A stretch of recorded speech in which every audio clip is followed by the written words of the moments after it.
Pada zaman dahulu kala, dikisahkan ada sebuah masa di mana dewa, manusia, dan iblis bisa hidup rukun dan berdampingan di sebuah pulau.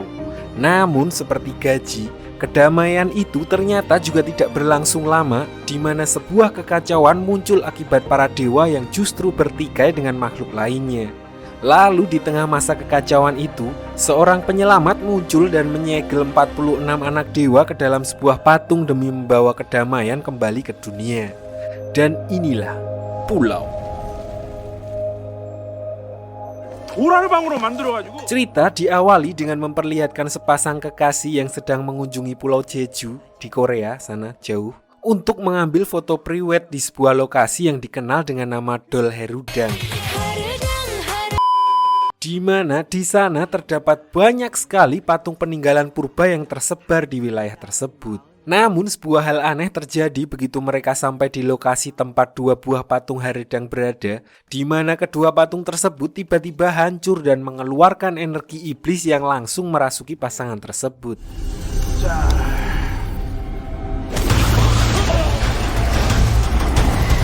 Mereka pun seketika berubah menjadi iblis dan menyerang si fotografer. Lalu tidak berselang lama, muncul seseorang yang langsung melemparkan pedangnya tepat ke kepala iblis tersebut. Dia adalah Fan, sosok laki-laki misterius yang mampu melenyapkan iblis dengan kekuatannya yang juga masih misterius.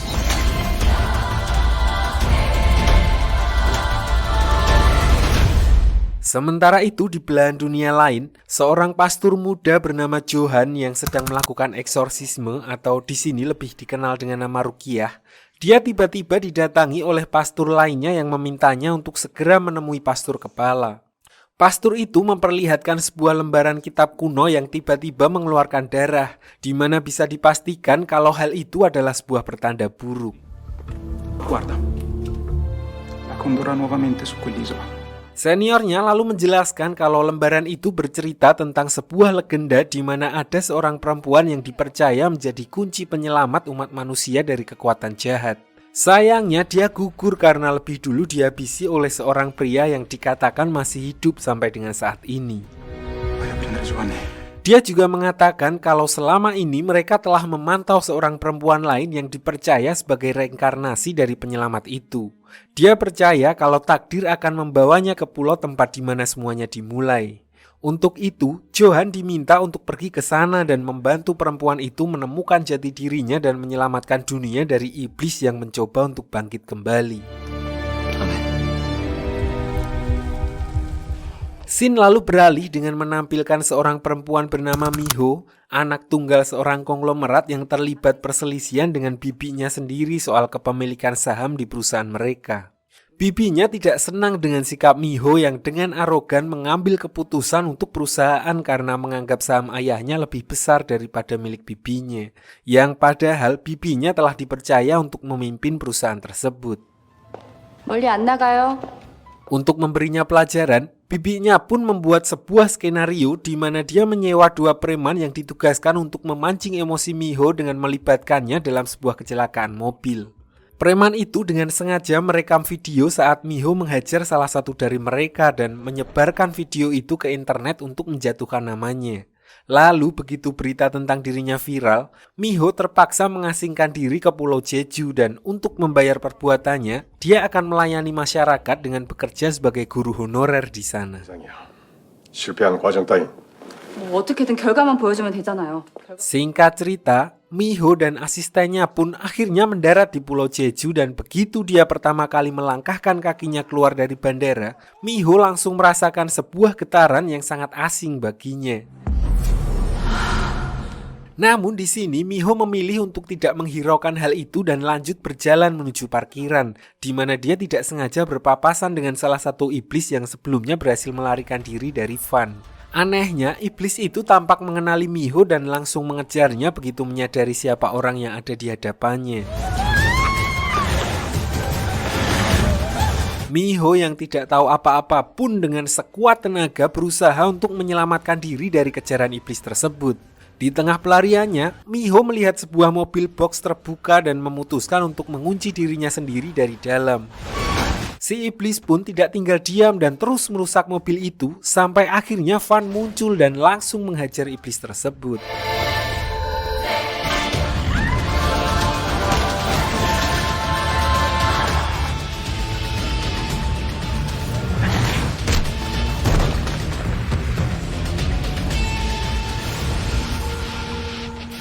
Setelah diselamatkan, Miho pun kembali merasakan getaran anget begitu dia pertama kali bertatapan dengan Van.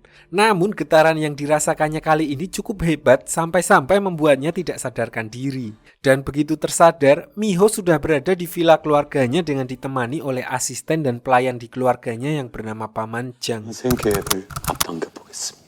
Keesokan harinya, diperlihatkan Van yang sedang ditemui oleh seorang nenek bernama Nenek Ju, di mana dia bertanya tentang kejadian semalam karena ternyata si nenek juga merasakan getaran yang tiba-tiba muncul dan bertanya apakah hal itu ada hubungannya dengan kedatangan perempuan yang ditakdirkan sebagai reinkarnasi dari sang penyelamat.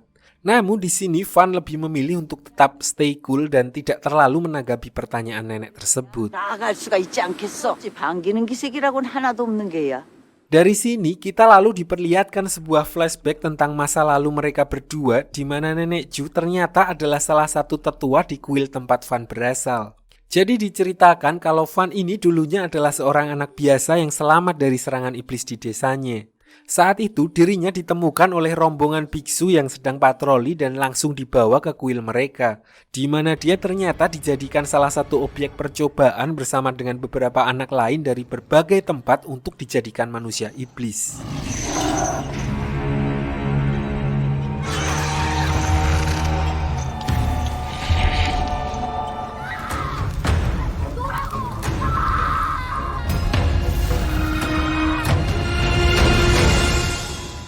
Walaupun Nenek Ju tidak pernah setuju dan selalu meminta tetua untuk menghentikan percobaan itu, namun karena tidak ada pilihan lain, dia tetap yakin dengan pendiriannya meskipun ada banyak anak yang harus mereka korbankan.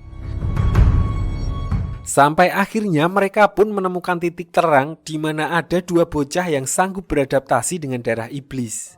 Kedua bocah itu lalu diberi nama Van dan Gung Tan. Dan mulai saat itu mereka pun dilatih dengan sangat keras untuk dijadikan pemburu iblis. Beralih ke masa sekarang, diperlihatkan Miho yang sedang OTW pulang setelah mendatangi sekolah yang akan menjadi tempatnya mengajar, di mana di tengah perjalanannya, Miho mendapat kabar yang membuatnya kecewa karena asistennya yang selama ini sudah dianggap orang terdekatnya, ternyata berkhianat dan terlibat kerjasama dengan bibinya untuk menjatuhkan namanya. Setelah sedikit cekcok, dengan berat hati, Miho pun memilih untuk pergi meninggalkan asistennya tersebut dan meminta Paman Jang untuk menjemputnya. Namun berhubung saat itu dia sedang berada di tengah hutan, sinyal HP-nya hilang yang membuat panggilannya terputus sebelum Miho sempat memberitahukan lokasinya.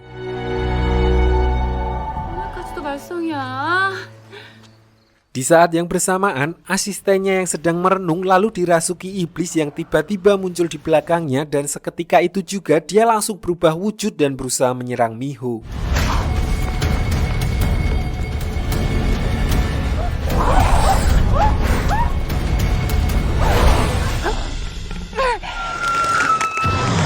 Beruntung, Van kembali muncul dan dengan serangan secepat kilat, dia langsung memotong tangan iblis yang sedang mencekik Miho, bahkan sebelum si iblis menyadarinya.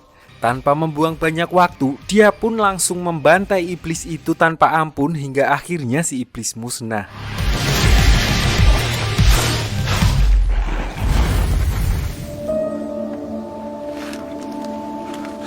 Dan di pertemuan mereka yang kedua kalinya ini, kita kembali diperlihatkan potongan masa lalu dari Van saat masih berada di kuil, di mana dia dan Gung Tan diperlakukan seperti hewan oleh para biksu di sana. Suatu malam, seorang anak perempuan bernama Won Jong, W bukan L, Won Jong, namun lidah-lidah kebanyakan cilok, biar gampang kita panggil aja Hana. Dia muncul dan membebaskan mereka dari kerangkeng karena tidak tahan melihat perlakuan yang dialami oleh mereka berdua selama ini. Dan mereka bertiga pun akhirnya kabur dari kuil tersebut. 너네가 원하는 곳으로 갈 수 있어. Namun Van dan Gungtan harus mengurungkan niatnya membebaskan diri karena Hana mengalami luka yang cukup parah dan ternyata luka tersebut disebabkan karena dia tidak sengaja digigit oleh Van yang sempat hilang kendali saat ingin dibebaskan sebelumnya. Van dan Gungtan pun memutuskan untuk kembali ke kuil demi menyelamatkan Hana, yang akhirnya malah membuat mereka berdua harus menerima hukuman karena mencoba kabur dari tempat tersebut. Setelah beberapa hari berlalu, Hana yang telah pulih lalu menemui mereka lagi di penjara, namun kedatangannya kali ini adalah untuk berpamitan dengan Van dan Gungtan karena dia harus menjalani latihan perisai diri untuk melawan iblis. Hana pun berjanji akan membebaskan mereka berdua begitu dia selesai menjalani latihannya nanti. 약속할게. Jadi sebenarnya jauh sebelum dimulainya percobaan membuat manusia iblis, kuil itu sudah punya cara untuk melawan iblis, yaitu dengan membuat perisai pelindung yang diajarkan secara turun-temurun. Namun sayang seiring berjalannya waktu, iblis pun semakin kuat sehingga perisai pelindung kuil menjadi kurang efektif. Oleh karena itu, Hana sebagai penerus dari perisai pelindung harus berlatih untuk meningkatkan kekuatannya demi mengalahkan iblis tersebut. 좀 쉬었다 가지 않아도 되겠어? Kembali ke masa sekarang, sebelum pergi meninggalkan Miho, Van sempat berkata jika Miho ingin selamat, maka dia tidak boleh meninggalkan pulau tersebut. Namun dengan semua kejadian yang tidak masuk akal yang dia alami di pulau itu, Miho lebih mempercayai akal sehatnya dan memilih untuk segera kembali ke kota. 혹시 제정신 아닌 것 같은데? Singkat cerita, saat tiba di bandara, Miho mengalami sedikit kendala di mana dirinya ternyata dicekal dan terpaksa harus menunggu pihak berwajib di kantor security bandara. Dan di sisi lain muncul sesosok laki-laki yang sedang melakukan sebuah ritual dengan meneteskan darahnya sendiri ke atas patung Dol Harudang. Di mana hal itu ternyata dilakukan untuk membangkitkan iblis yang tersegel di dalam patung tersebut. Dan seperti yang sudah bisa Arif duga, arwah itu pun langsung menuju ke bandara dan merasuki salah satu petugas keamanan di sana, yang mana membuat petugas itu berusaha untuk menyerang Miho. Untungnya petugas keamanan lain langsung berinisiatif menembakkan stun gun sehingga perhatian petugas yang kesurupan itu teralihkan dan Miho bisa melarikan diri dari tempat tersebut.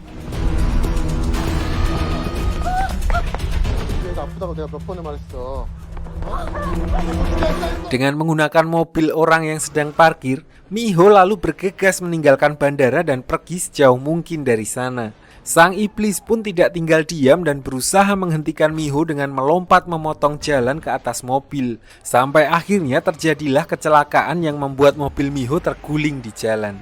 Dan secara ajaib, Miho berhasil selamat dari kecelakaan itu tanpa mengalami luka sedikit pun.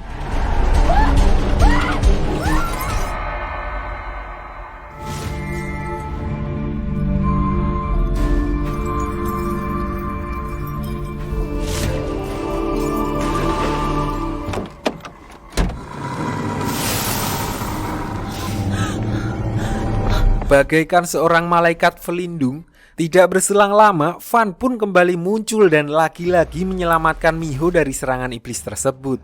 Di pertarungannya kali ini, terlihat kalau bahkan tubuhnya mampu meregenerasi dan pulih dari tusukan iblis dengan cepat. Lalu sebagai serangan terakhirnya, Van mencapik tubuh iblis itu dengan menggunakan pedangnya hingga musnah dan kembali menjadi batu.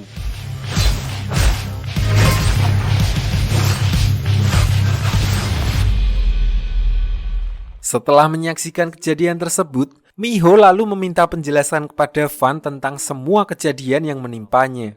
Di sini Van hanya berkata kalau semua itu sudah menjadi takdir Miho, di mana dirinya akan selalu menjadi incaran iblis kemanapun dia pergi.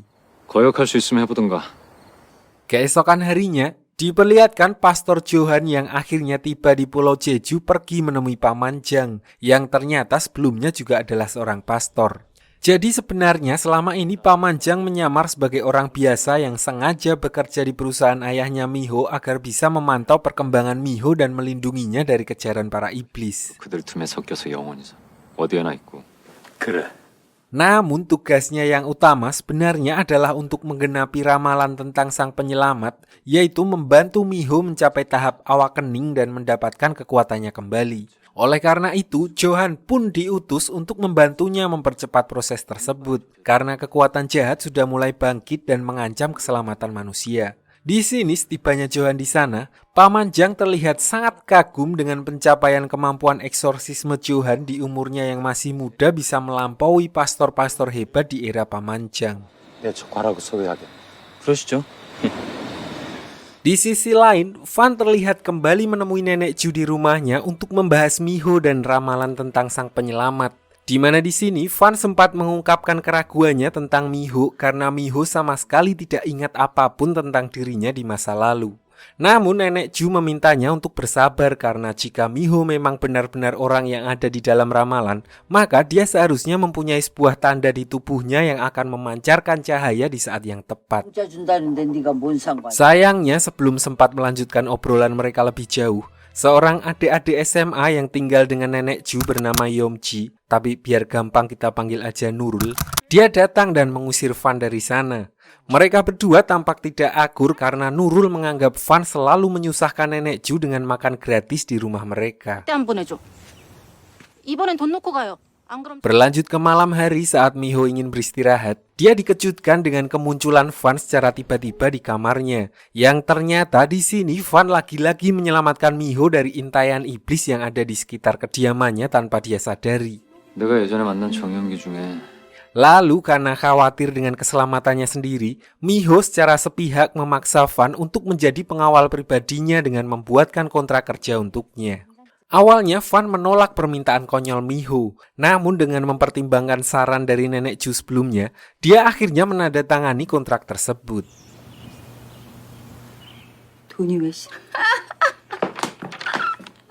Lalu setelah menandatangani kontrak tersebut, Fan justru terlihat khawatir dengan keputusannya itu karena ternyata di sini baru diketahui kalau sebenarnya dialah orang yang dulu secara tidak sengaja menghabisi Hana karena sempat hilang kendali dan dikuasai oleh sisi iblisnya.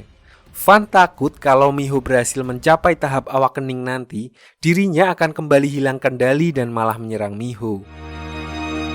내게 그런 약속을 했을까? Balik ke cerita, akhirnya tiba hari di mana Miho harus mulai mengajar di sekolah. Sebagai lelaki yang dipegang kata-katanya, Fan pun muncul dan menepati janjinya untuk menemani Miho bekerja. Di sini Miho sempat mengenalkan Fan kepada Paman Jang, yang mana membuat sikap Paman Jang yang mengetahui siapa sebenarnya Fan langsung berubah menjadi sangat respect. Namun seperti biasa, Fan tidak menghiraukannya dan pergi begitu saja. 누구랑 얘기하고 있니? Singkat cerita, mereka akhirnya sampai di sekolah di mana Miho meminta Fan untuk menunggu di ruangannya, sementara dirinya masuk ke kelas untuk mulai mengajar. Saat sedang mengabsen kelas, Nurul yang ternyata adalah murid di kelas itu justru bolos secara terang-terangan di mana dia memilih untuk tidak ikut kelas demi mengunjungi sahabatnya yang selama beberapa hari ini tidak masuk sekolah. 결점은 알아서 매기시던가요.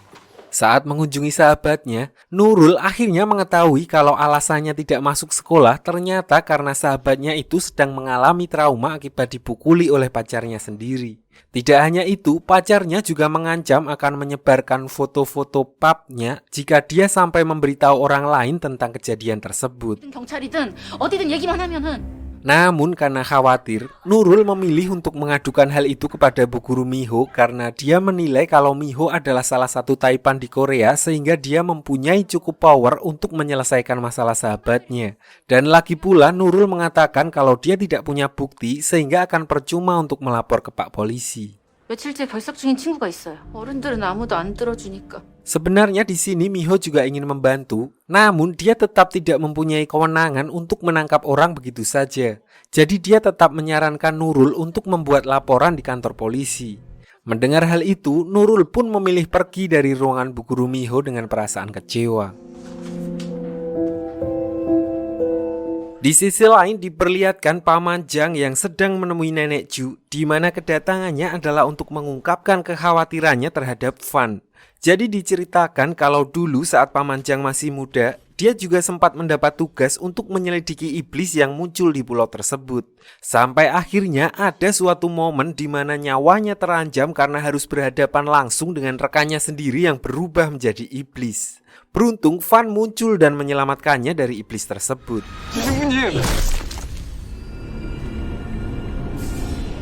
Namun kejadian itu tidak membuat Paman Jang lantas mempercayai Van 100% karena dia juga mengetahui masa lalu Van di mana justru dialah orang yang dulu membunuh Hana.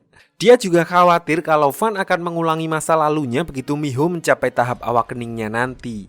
Walaupun begitu, Nenek Ju menganggap kalau hanya Van lah orang yang mampu membantu Miho. Dan lagi pula kalau tidak ada Van, mungkin Miho dan Paman Jang sendiri pun sudah lama mati. Sehingga mereka tidak punya pilihan lain selain mempercayai sisi manusia Van.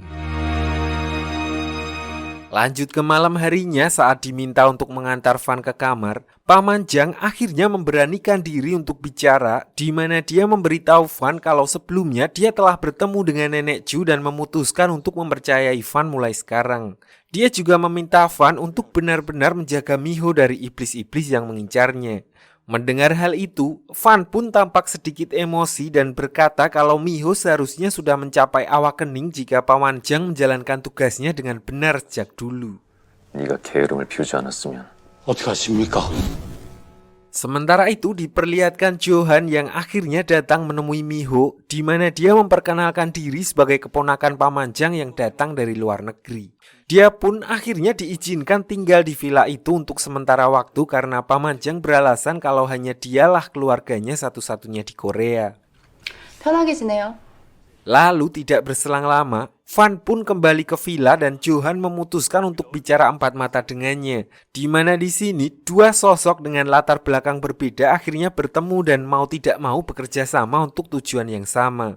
Van sebagai manusia setengah iblis, sementara Johan sebagai seorang pastor yang berjuang di jalan Tuhan. 네 목에 꽂히는 수가 있어. 당신 정의한 귀잖아. Dan seperti biasa, Van masih sama sekali tidak memperdulikan kehadiran Johan karena baginya dia hanyalah manusia biasa seperti pastor-pastor lain yang sudah ditemuinya sejak dulu, bahkan sebelum Johan lahir. 다 들키잖아.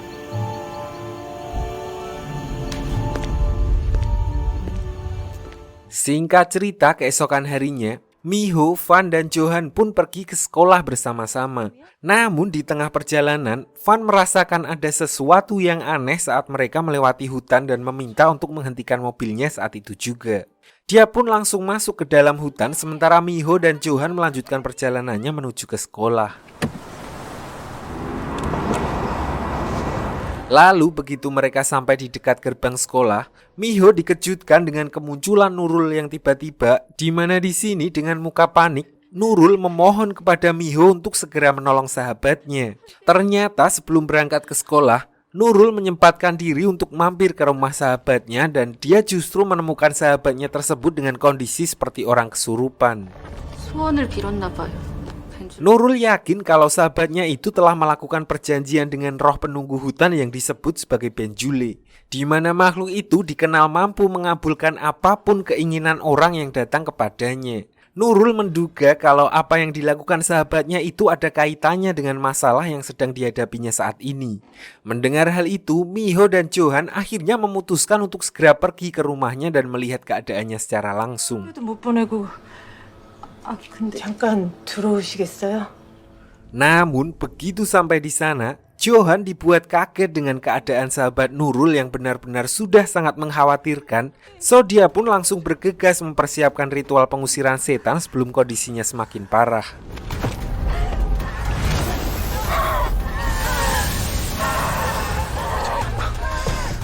Sayangnya mereka sedikit terlambat karena siswi tersebut ternyata sudah dirasuki oleh arwah Benjule dan langsung mengamuk begitu Johan mencoba untuk mengusirnya.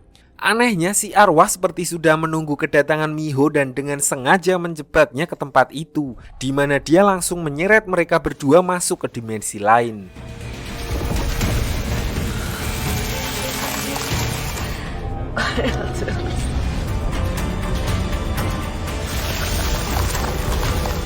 Ternyata malam sebelumnya diperlihatkan kalau Nurul lah yang sebenarnya menyarankan sahabatnya itu untuk meminta bantuan kepada Benjule. Dan karena sudah putus asa dan tidak tahu lagi harus meminta bantuan kepada siapa, akhirnya sahabatnya itu menuruti perkataan Nurul dan melakukan ritual pemanggilan arwah di pohon keramat yang dipercaya sebagai tempat tinggal Benjule. Sementara itu, Van yang sebelumnya minta diturunkan di tengah jalan, ternyata pergi ke lokasi pohon keramat yang ada di tengah hutan. Namun yang dia temukan di sana hanyalah sebuah lubang besar di tanah yang seolah-olah telah menelan pohon keramat tersebut. Lalu yang membuatnya lebih khawatir adalah munculnya hewan-hewan kecil semacam lintah di sekitar lubang tersebut yang sebenarnya adalah pertanda munculnya iblis yang telah menjadi musuhnya selama ini. Tidak hanya itu, pedangnya juga bergetar hebat begitu dia mendekati lubang tersebut yang menegaskan kalau memang ada iblis kuat yang bangkit di tempat tersebut. Lalu di belakang Van, tiba-tiba muncul sesosok laki-laki berambut putih yang sebelumnya membangkitkan iblis dari patung dengan darahnya, di mana ternyata sosok tersebut adalah Gungtan, salah satu anak yang sama-sama dijadikan manusia iblis seperti Van dulu. Di sini walaupun Gungtan sudah membuat penghalang sama seperti yang dibuat Van saat melawan iblis sebelumnya, Van tetap masih bisa merasakan kehadiran seseorang, namun dia tidak yakin siapakah sosok tersebut. Sementara itu Miho dan Johan yang dijebak untuk masuk ke dalam hutan harus berhadapan dengan Benjule yang telah menampakkan wujudnya, yang mana hal itu membuat mereka sangat kewalahan.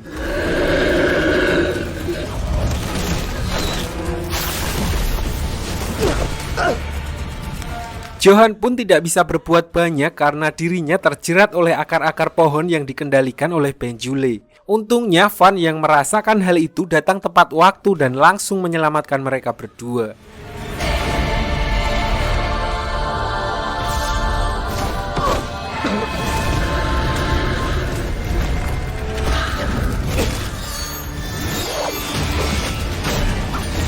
Sebenarnya di sini kekuatan Van sudah lebih dari cukup untuk mengatasi Benjule seorang diri. Namun karena dia merasakan ada yang aneh dan juga berhubung ada dua beban yang harus dia gendong, membuat mereka bertiga akhirnya malah tertangkap. Dan Miho yang dibawa mendekat oleh muridnya masih tetap berusaha untuk membujuknya agar mau menghentikan semua ini.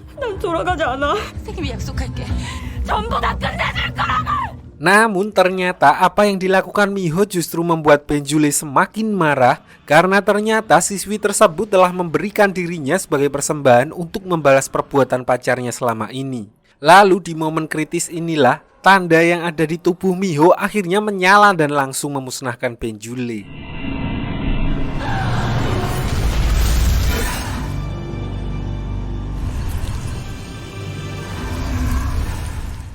Singkat cerita, mereka pun langsung membawa siswi tersebut ke rumah sakit karena dia mengalami koma dan tidak sadarkan diri. Di sini Van juga sempat memberitahu Miho kalau perasaan aneh yang dia rasakan sebelumnya adalah karena Benjule telah tercemar oleh iblis dan sengaja memancing Miho datang dengan menggunakan siswi tersebut.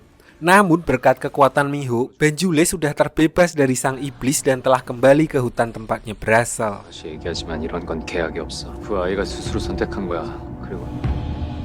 Setelah kejadian itu, Miho yang sebelumnya berjanji untuk membantu muridnya itu pun langsung pergi menemui Paman Jang, di mana dia memintanya untuk menyelidiki lelaki yang telah menganiayanya. Dia berniat mencari celah untuk memenjarakannya dan memberinya pelajaran atas semua perbuatannya tersebut. 그러니까요. Setelah melakukan penyelidikan singkat, Paman Jang lalu menemukan fakta bahwa apa yang dilakukan lelaki itu ternyata bukanlah yang pertama kali dan ada beberapa korban lain yang tidak berani untuk speak up sampai dengan saat ini. Yang membuatnya sulit ditangkap adalah karena ayah dari lelaki itu ternyata adalah direktur perusahaan yang berpengaruh di sana dan ditambah dengan tidak adanya bukti karena selama ini dia menggunakan aplikasi chat yang rahasia. Mendengar hal itu, Miho pun memutuskan untuk membeli startup perusahaan chat tersebut agar mereka bisa mengambil historinya untuk dijadikan bukti di pengadilan. Singkat cerita, seluruh berkas laporan yang dibuat Miho dan timnya pun akhirnya diterima oleh kepolisian. Namun pengacaranya mengatakan kalau tersangka kemungkinan hanya akan mendapat hukuman ringan karena pengaruh dari ayahnya. Dia juga mengatakan kalau tersangka sedang berusaha menemui keluarga korban untuk meminta maaf dan menyelesaikan masalah secara kekeluargaan. 오늘 가해자가 피해자한테 Miho yang tidak terima dengan hal itu pun langsung pergi ke rumah sakit untuk menemui tersangka. Namun bukannya meminta maaf, orang itu justru menantang Miho karena merasa kalau ayahnya adalah orang yang berpengaruh di kota itu. Karena sudah terlanjur gemes dan gak bisa apa-apa lagi, Miho akhirnya memutuskan untuk menghajar orang itu dengan tangannya sendiri.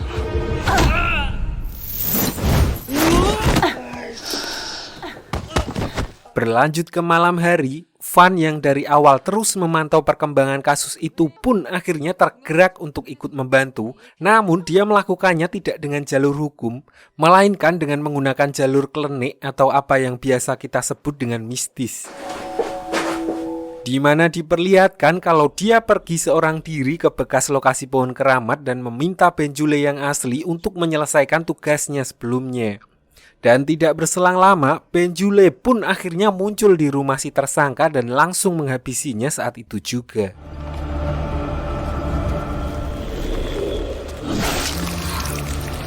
Berita tentang tewasnya orang itu pun akhirnya sampai kepada Miho, di mana dia langsung bergegas menemui Van karena khawatir kalau hal itu adalah perbuatan Van. Namun di sini Van menegaskan walaupun dia setengah iblis, dirinya sama sekali tidak berniat untuk mencabut nyawa manusia. Setelah cukup lega mendengar pernyataan Van, Miho lalu memberikannya HP dan kembali ke dalam meninggalkan Van seorang diri di taman. Lalu tidak berselang lama, Johan kembali datang menemuinya, di mana kali ini Johan dengan sikap arogannya mencoba untuk memprovokasi Van dengan mengungkit kejadian di masa lalu yang menyebabkan kematian Hana. Dia masih terus memojokkan Van dengan tuduhan kalau dirinya sengaja mendekati Miho dengan niat untuk kembali mencelakainya. 왜 미호 누나 옆에 있어요? 난 사람은 안 죽여. Johan melakukan hal itu karena dia berpegang kepada prinsipnya di mana semua iblis di dunia harus dimusnahkan, termasuk Van sendiri karena dirinya adalah manusia setengah iblis, walaupun tugas Van juga adalah untuk membantai para iblis lainnya. 언젠가 미호 누나를 Karena sudah muak dengan sikap Johan, Van mulai terpancing dan duel di antara mereka berdua pun akhirnya terjadi. Dengan menggunakan pedang suci miliknya, Johan berusaha untuk menyerang Van, dan sebelumnya dia telah menyadari jika hanya mengandalkan kekuatannya saja, dia sama sekali bukanlah tandingan Van. So Johan langsung memancing Van ke sebuah bangunan kosong di mana dia telah menyiapkan berbagai jebakan untuk menjerat Van di dalamnya. Di sisi lain, Van yang terlanjur meremehkan Johan pun jadi sedikit keteteran menghalau jebakan-jebakan yang dibuat olehnya, sampai akhirnya dia pun lengah dan berhasil terjerat oleh kabel suci yang dilemparkan oleh Johan.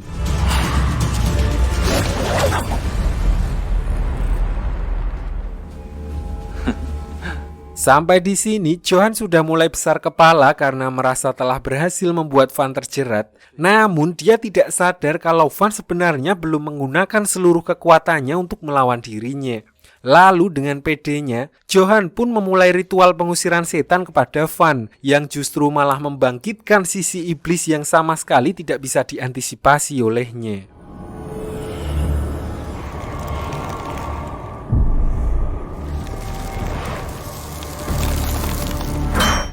Sementara itu Miho yang sedang berkeliling mencari Van karena ingin mengantarkan jajanan untuknya, akhirnya malah membuatnya harus berhadapan dengan mereka berdua yang sedang adu mekanik di rumah kosong.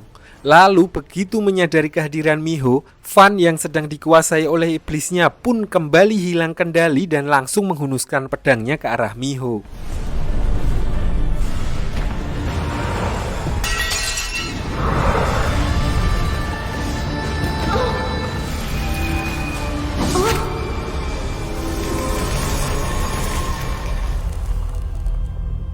Untungnya sebelum pedang itu menusuk Miho, Van berhasil mendapatkan kesadarannya kembali dan mengalihkan pedangnya ke arah tangannya sendiri. Miho pun seketika pingsan karena syok dengan apa yang disaksikannya barusan. Begitu juga dengan Van yang langsung memilih pergi dari tempat itu karena seolah tidak percaya dengan apa yang barusan dia lakukan sendiri.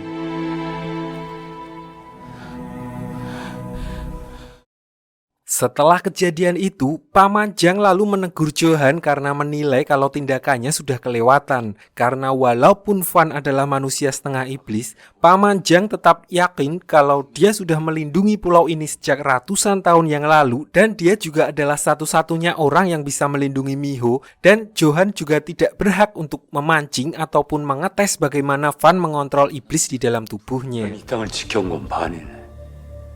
요한 사세. Mendengar hal itu, dengan pedenya Johan lalu berkata kalau mulai sekarang dialah yang akan melindungi Miho karena dia khawatir kalau kejadian itu akan terulang kembali jika Van dibiarkan terlalu dekat dengan Miho. 그러면 어쩌나 싶어 조마조마해. Keesokan harinya, Miho pun pergi menemui Van di tempatnya biasa mangkal, di mana di sini walaupun Miho sadar kalau Van sebelumnya berusaha untuk menyerangnya, namun dia tetap menunjukkan kepeduliannya dengan berniat untuk mengobati lukanya.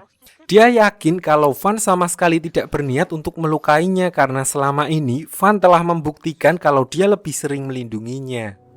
지켜준다며. 나 안 죽게 해준다며. Namun Van yang terlanjur merasa insinyur dengan iblis di dalam tubuhnya justru menolak tawaran Miho karena dia takut kalau sewaktu-waktu dirinya bisa kembali hilang kendali dan menyerang Miho. Sempat terjadi perdebatan di antara mereka sampai akhirnya Miho yang merasa kecewa dengan sikap Van mengatakan kalau mulai saat ini dia tidak akan lagi meminta bantuan Van untuk melindungi dirinya. 나약한 건 약속이 아니라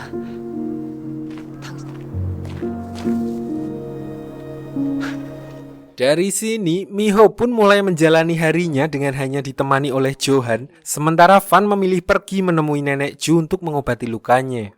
Di pertemuan itu, Van berkata kalau dia khawatir akan keselamatan Miho jika dia berada di dekatnya, 내가 없어야 그 아이가 살아. di mana dia merasa kalau sebenarnya dirinya lah yang menjadi ancaman terbesar untuk Miho. Oleh karena itu, dia memutuskan hanya akan mengawasinya dari jauh mulai saat ini. Nenek Ju pun hanya bisa menasehatinya dan tidak bisa berbuat banyak untuk merubah keputusan Van tersebut. 사람이 왜 윤회하는지 알아? 새롭게 고쳐 살 기회를 얻고. Di sisi lain, Gung Tan terlihat kembali menjalankan aksinya yaitu ritual membangkitkan iblis dari patung Dolhardang yang ada di hutan, di mana hal itu menyebabkan banyak terjadinya fenomena penemuan jasad dengan organ dalamnya yang telah hilang. Masyarakat sekitar menganggap kalau kejadian itu adalah ulah dari siluman rubah yang dipercaya telah hidup di pulau tersebut selama ribuan tahun, namun tidak dengan Van karena begitu mendengar ciri-ciri dari luka yang ada pada korban, Van langsung menyadari kalau kejadian itu berkaitan dengan Gung Tan, saudara seperiblisannya yang telah lama hilang. So dia memutuskan untuk langsung melihat sendiri jasad korban untuk memastikan kecurigaannya.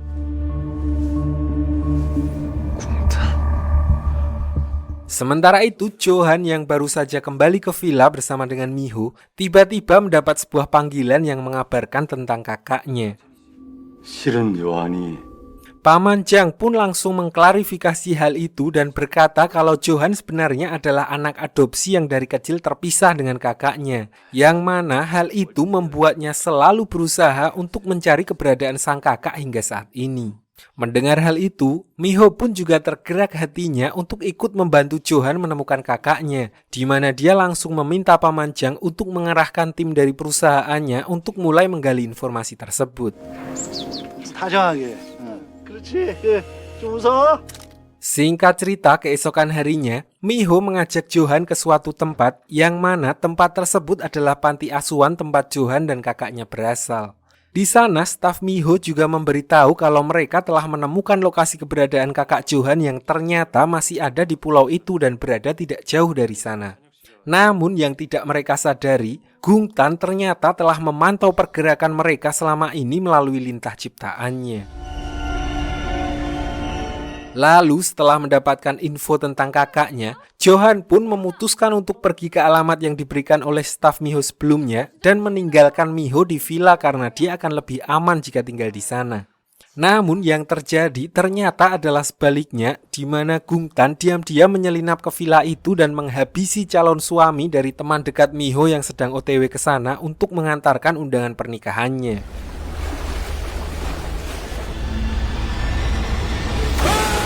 Untungnya Van yang selama ini masih memantau Miho dari jauh pun langsung datang ke villa karena firasatnya mengatakan kalau ada sesuatu yang tidak beres. Dan tepat seperti dugaannya, Gungtan muncul dengan membawa jasad rekan Miho yang langsung dibuang begitu saja. Melihat hal itu, Van pun tidak tinggal diam dan langsung mengejar Gungtan, di mana dia akhirnya berhadapan dengan saudara seperiblisannya yang selama ini telah menghilang.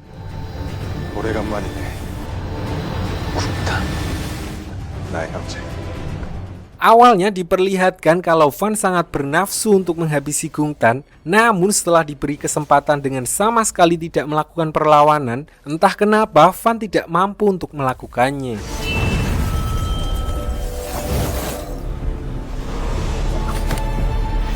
Gungtan mengaku kalau dia tidak berniat untuk bertarung dengan Van dan hanya ingin berbicara dengannya, di mana dia berusaha untuk menghasut Van dengan memutarbalikkan masa lalu mereka dan berkata kalau sebenarnya mereka telah ditipu dan hanya dimanfaatkan oleh Hana selama ini. Van pun di sini hanya bisa terdiam dan membiarkan Gungtan pergi begitu saja. 원장이 몰랐을 거라고 생각하는 거야.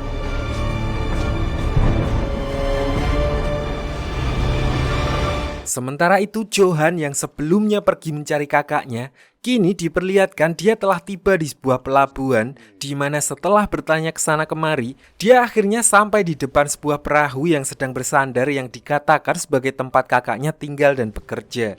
Tanpa ragu, dia pun segera masuk ke dalam dan setelah pencariannya selama bertahun-tahun, Johan pun akhirnya bertemu dengan kakaknya yang mengira bahwa selama ini Johan telah meninggal.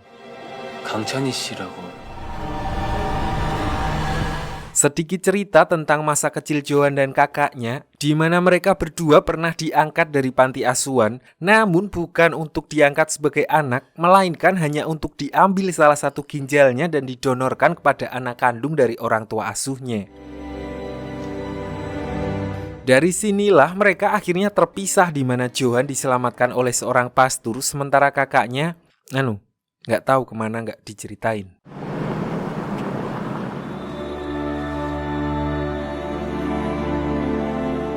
Di sini setelah bertahun-tahun mencari dan melihat kerasnya kehidupan kakaknya saat ini, Johan yang tidak ingin lagi berpisah dengan kakaknya lalu mengajaknya untuk sementara tinggal di villa. Namun yang tidak dia sadari adalah ternyata kakaknya lah orang yang dirasuki oleh iblis dan mencari organnya yang telah dicuri. Sehingga terjadilah fenomena penemuan jasad-jasad dengan organ dalam yang telah hilang di pulau tersebut. Dan kali ini dia dihasut oleh Gungtan untuk menghabisi Miho. So malam harinya saat Johan sedang tertidur, kakaknya diam-diam menyelinap dan berusaha untuk menyerang Miho.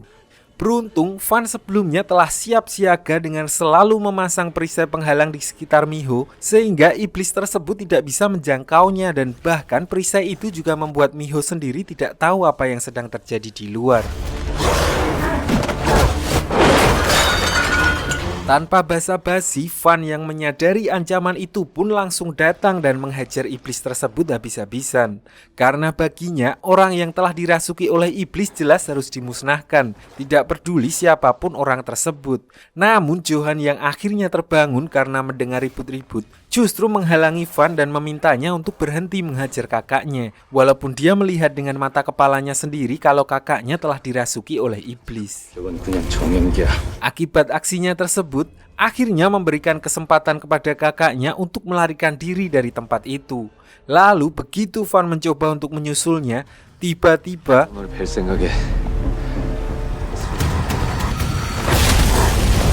Gungtan datang dan langsung mengeluarkan Hadouken yang membuat Van tidak berdaya. Gungtan lalu memperingatkan Van untuk berhenti melindungi Miho, karena jika tidak, maka Gungtan tidak akan segan-segan untuk menghabisinya di pertemuan mereka yang selanjutnya.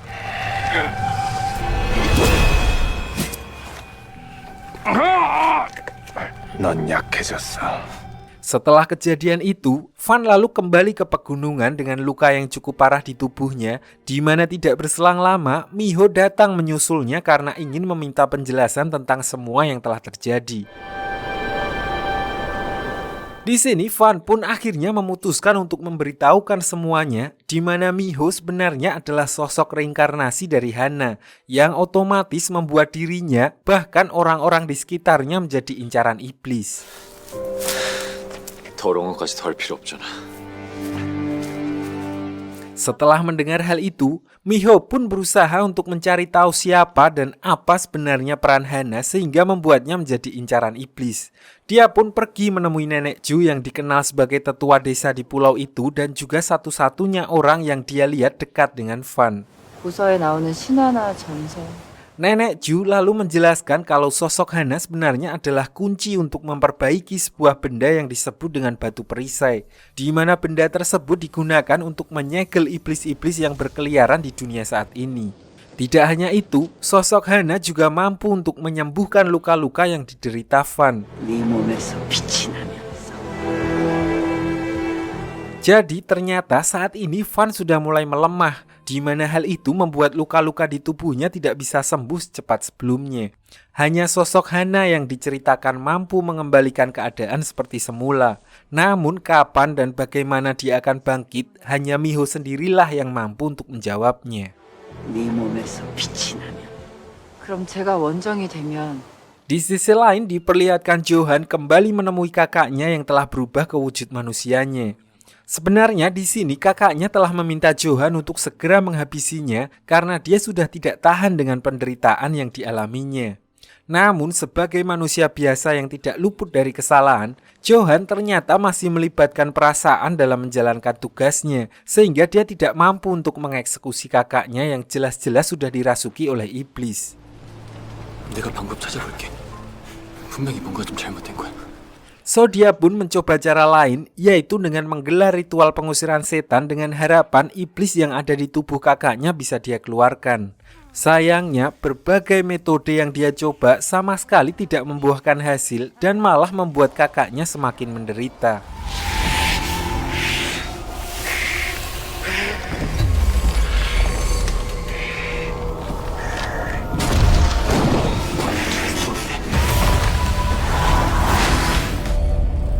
Di tengah keputusasaannya itu, Johan lalu pergi menemui Van untuk meminta bantuannya menyembuhkan kakaknya. Begitu menyadari kehadiran Johan, Van pun terbawa emosi dan langsung berniat untuk menghajarnya karena menilai kalau perbuatan Johan sebelumnya hampir membuat Miho celaka. Namun, Van akhirnya mengurungkan niatnya saat dia menyadari keputusasaan yang dialami oleh Johan, di mana dia lalu berkata kalau Johan harus mengikhlaskan kakaknya karena sebenarnya dia sudah bukan kakaknya lagi, melainkan iblis yang harus dimusnahkan. 나만 더 힘들어질 거야. 제발. 제발. 형을 되돌리지 못하면 그때 Namun, apa yang dikatakan oleh Van ternyata tidak cukup untuk membuat Johan tersadar, di mana dia justru kembali mengambil resiko yang lebih besar dengan meminta bantuan Miho. Dia berpikir kalau Miho mampu untuk menyembuhkan kakaknya seperti yang dilakukannya kepada muridnya saat kesurupan arwah Benjule sebelumnya. So Johan pun mengajak Miho untuk pergi menemui kakaknya yang sedang ditahan di bangunan bekas panti mereka dulu.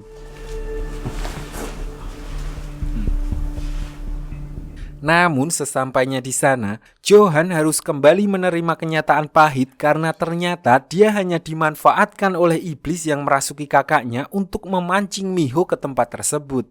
Lalu begitu mereka berdua lengah, iblis itu pun langsung membebaskan diri dan berusaha untuk kembali menyerang Miho. Di sini Johan pun akhirnya tersadar dan tanpa ragu langsung menghalau serangan itu dengan tubuhnya sendiri.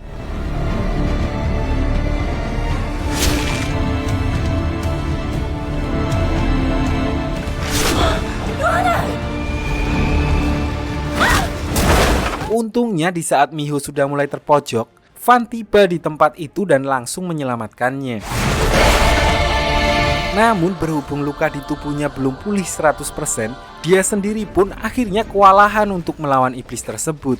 Di momen inilah Johan akhirnya bangkit dan menguatkan dirinya untuk menghunuskan pedang suci ke tubuh kakaknya sendiri. Lalu sebagai finishing, Van mencapik tubuh iblis tersebut hingga dia kembali tersegel ke dalam sebuah batu.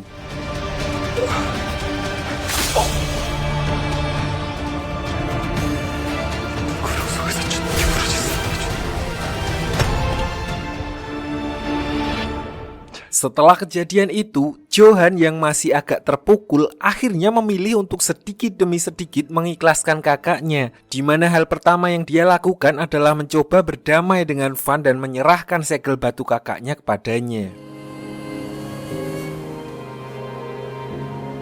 Berlanjut ke malam harinya, diperlihatkan Gung Tan yang sedang berjalan memasuki sebuah bangunan di mana di dalamnya terdapat banyak orang yang sudah menunggu kedatangannya. Orang-orang itu berkumpul seperti sebuah sekte dan yang lebih mengejutkan lagi, Nurul, cucu dari nenek Ju juga ada di antara mereka dan terlihat seperti mempunyai ikatan khusus dengan Gung Tan. 삼촌, Dari sini kita lalu diperlihatkan sebuah flashback tentang masa kecil Gung Tan dan Van, yaitu momen saat mereka berdua berhasil menaklukkan belati kuno yang menjadi senjata untuk memusnahkan iblis. Sejak saat itu jugalah mereka mulai ditempa habis-habisan untuk menjadi seorang pemburu iblis dan melindungi umat manusia.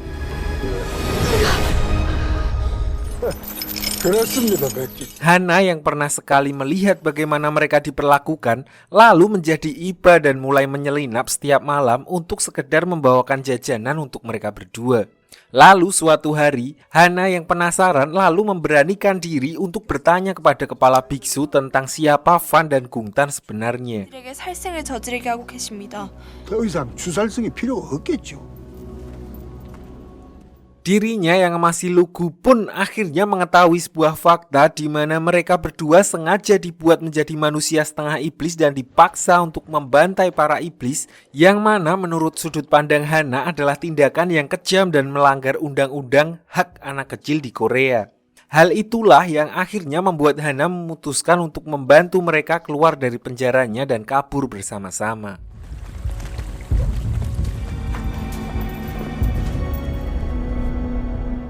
Namun Hana tidak menyadari kalau apa yang dia lakukan membuat Van dan Gung Tan justru semakin menderita, di mana mereka berdua akhirnya harus menerima hukuman setelah membawa Hana yang terluka kembali ke kuil.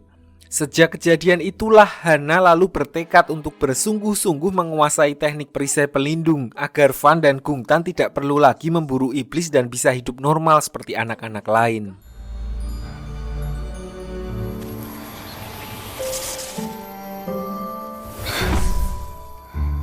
15 tahun berlalu sejak kejadian itu, diperlihatkan Hana yang akhirnya kembali ke kuil dari masa pelatihan panjangnya dan telah siap untuk mengaktifkan perisai pelindung yang diajarkan kepadanya. Hana pun segera menemui Van dan Gung Tan di penjara untuk memberitahukan mereka kabar baik tersebut, di mana dia juga berjanji untuk segera membebaskan mereka berdua setelah dia benar-benar membuat kembali perisai pelindung dan menyegel seluruh iblis yang ada di pulau itu. 정말이야? 그때가 되면 반. Di sisi lain, Van dan Gung Tan yang kini sudah dewasa pun tumbuh menjadi dua sosok berbeda, di mana Gung Tan yang menyimpan dendam sangat besar terhadap manusia, sementara Van sebaliknya yang mana dia masih tetap berusaha melindungi umat manusia dengan memburu para iblis. Oleh karena itu, di sini Gung Tan sama sekali tidak mempercayai perkataan Hana dan yakin kalau mereka justru akan dilenyapkan ketika Hana berhasil memperbaiki perisai pelindung karena sudah tidak lagi dibutuhkan. 원정이 결계를 쳐서 Singkat cerita, akhirnya tibalah malam di mana Hana dan para biksu lainnya memulai ritual untuk membuat kembali perisai pelindung. Di saat yang bersamaan, Van dan Gung Tan terlihat didatangi oleh seorang biksu yang mengatakan kalau mereka akan disucikan sebelum Hana selesai mengaktifkan perisai tersebut. Namun apa yang terjadi ternyata sebaliknya, di mana mereka sengaja dijebak untuk dimusnahkan selama-lamanya. Dan untuk membuat mereka berdua menyerah, biksu ketua juga berkata kalau Hana juga mengetahui dan telah setuju dengan rencana tersebut. 당장 문 열어. Namun alih-alih menyerah untuk mati, dengan diselimuti perasaan kecewa dan emosi yang menggebu-gebu, Van dan Gungtan justru berubah ke mode iblis dan dengan sekuat tenaga, mereka pun akhirnya berhasil menghancurkan kurungan yang menahannya.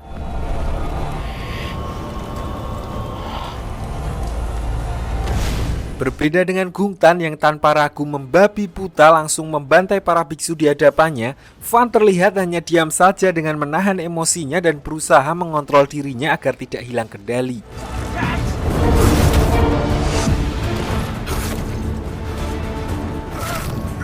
Lalu biksu ketua yang melihat Van sedang lengah pun langsung memanfaatkan momen tersebut dan mencucuknya dari belakang dengan menggunakan tombak. Untungnya serangan itu tidak terlalu berarti karena tubuh Van bisa dibilang kebal terhadap luka berkat kemampuan regenerasinya yang sangat cepat, dan akhirnya Gungtan yang sangat menyimpan dendam terhadap ketua biksu pun langsung mengeksekusinya sambil berkata kalau itu adalah hukuman yang pantas untuk diterimanya. 내가 주는 천벌. Di sisi lain, Hana yang sedang melakukan ritual pun langsung menghentikannya begitu merasakan energi yang dia yakini berasal dari Van dan Gungtan. Sebenarnya Hana berniat untuk turun karena merasa kalau ada yang tidak beres terjadi kepada dua sahabatnya tersebut. Namun Nenek Ju melarang dan memintanya untuk terus melanjutkan ritual karena dia tahu kekacauan yang barusan terjadi juga pasti memicu bangkitnya para iblis di lokasi tersebut. 어서 결계를 지. Van yang sebelumnya mengira kalau Hana ikut bersekongkol dengan biksu ketua untuk menghabisinya pun akhirnya mendatanginya di atas bukit, di mana dia bermaksud untuk mendengar langsung dari Hana kalau dia memang berharap Van harus dilenyapkan. Namun Van akhirnya menyadari kalau dirinya hanya ditipu oleh biksu ketua karena begitu melihat kondisinya yang sedang dalam mode iblis, Hana langsung menolak untuk mengaktifkan perisai pelindung karena dia tahu jika perisai pelindung itu aktif, maka akan langsung membelenggu para iblis yang ada di sana termasuk Van dan Gungtan.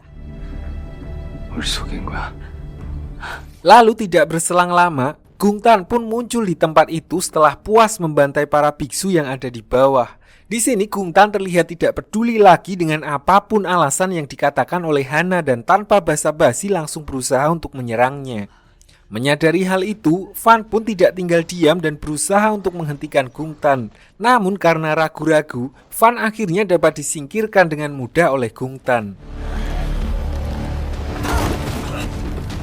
Hana yang kini berhadapan langsung dengan Gungtan lalu menggunakan kekuatannya untuk menghentikannya. Namun untuk menunjukkan itikat baiknya, Hana mengurungkan niatnya menggunakan kekuatannya dan memilih untuk melakukan pendekatan secara kekeluargaan kepada Gungtan. Sayangnya karena lebih didominasi oleh sisi iblisnya, Gungtan pun kalap dan langsung mengerahkan belatinya kepada Hana. Di saat yang bersamaan, Van yang telah berhasil naik kembali ke tempat itu pun langsung melompat dan berniat untuk menghentikan Gungtan. Namun siapa sangka Gungtan justru swap dengan Hana yang akhirnya malah membuat Van tidak sengaja menghunuskan belatinya ke tubuh Hana.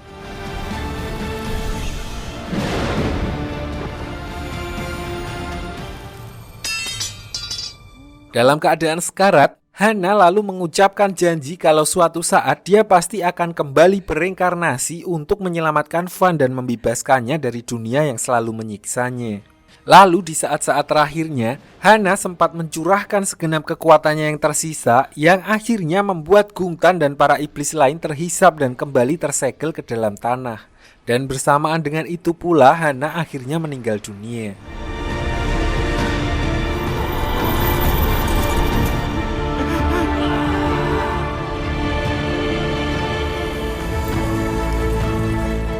Lalu setelah menghabiskan waktu puluhan tahun tersegel di dalam tanah, diceritakan kalau Gungtan akhirnya bisa kembali terbebas setelah sekitar 9 tahun yang lalu, sebuah sekte mengutus orang untuk membangkitkannya.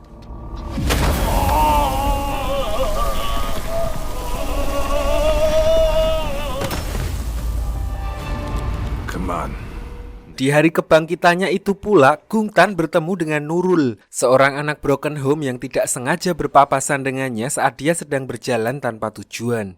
Lalu suatu malam, Nurul mendapati kalau ibunya telah tergeletak tidak bernyawa akibat kekerasan yang dilakukan oleh ayahnya, di mana dia pun menunjukkan kekesalannya kepada ayahnya yang justru malah membuatnya ikut dipukul. Nurul lalu mengambil pisau yang terjatuh di dekatnya dengan maksud untuk membela diri, namun sang ayah justru semakin kalap dan menantang Nurul, dan disinilah Gungtan muncul di mana dia langsung mengabulkan permintaan ayah Nurul. Sejak saat itu, Nurul yang sudah login menjadi yatim piatu akhirnya mengikuti Gungtan kemanapun dia pergi.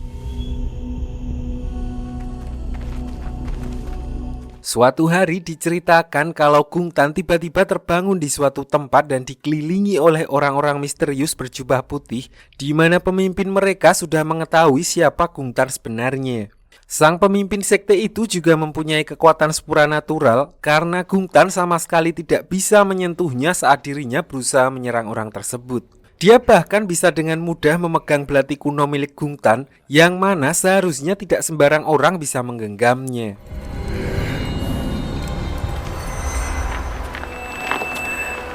Orang itu lalu berkata kalau mereka adalah sekte yang telah membebaskan Gungtan dari segel yang menjeratnya untuk memberinya kesempatan kedua agar dia bisa menyelesaikan apa yang seharusnya dia lakukan. Orang itu mengaku kalau sebenarnya dulu dia telah mengendalikan pikiran biksu tetua agar membuatnya menciptakan manusia iblis dengan tujuan sebenarnya, yaitu melenyapkan Hana dan menciptakan sebuah dunia di mana orang-orang yang dia sebut dengan kaum yang berpengetahuan paling tinggi akan hidup abadi. Namun rencana itu gagal karena Van justru malah melindungi Hana dan membuatnya kembali berinkarnasi. Untuk membuatnya percaya, orang itu lalu memotong tangan Gungtan dan mengambil darahnya, di mana dia lalu menggunakan darah itu untuk membangkitkan energi iblis yang sebelumnya tersegel dan memasukkannya ke dalam tubuh Gungtan.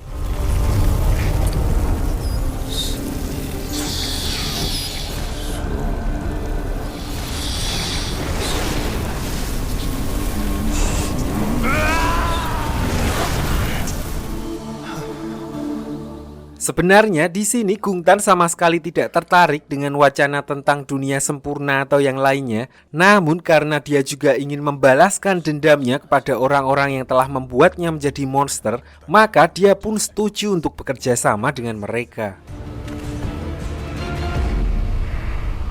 Kembali ke masa sekarang, diperlihatkan Van yang kembali mengambil alih tugas menjaga Miho karena kondisi mental Johan yang masih drop setelah kepergian kakaknya. Suatu hari, mereka pergi mengunjungi kafe milik teman Miho yang sebelumnya tewas di tangan Gungtan, di mana di sini Miho pun akhirnya memantapkan hati untuk melakukan apapun agar tidak ada lagi orang di sekitarnya yang tewas di tangan iblis. 저는 아무것도 읽고 싶지 않아요. Miho lalu pergi menemui Nenek Ju dan meminta beliau untuk membimbingnya agar dia bisa membangkitkan kekuatan yang tersembunyi di dalam dirinya. Sebagai permulaan, Nenek Ju lalu memperlihatkan sebuah cermin kepada Miho, di mana melalui cermin itu dia akan merasakan sedikit penderitaan yang dialami oleh Hana di kehidupan sebelumnya. Nenek Ju berniat untuk menguji Miho dan jika dia tetap yakin dengan keinginannya, maka Miho dipersilahkan untuk berguru kepadanya. Setelah melalui berbagai pertimbangan, Miho akhirnya memilih untuk melanjutkan keinginannya dan untuk itu maka dia memutuskan untuk tinggal di tempat Nenek Ju untuk sementara waktu. Mengetahui hal itu, Paman Jang lalu meminta Miho mengajak Johan untuk menjaganya di sana.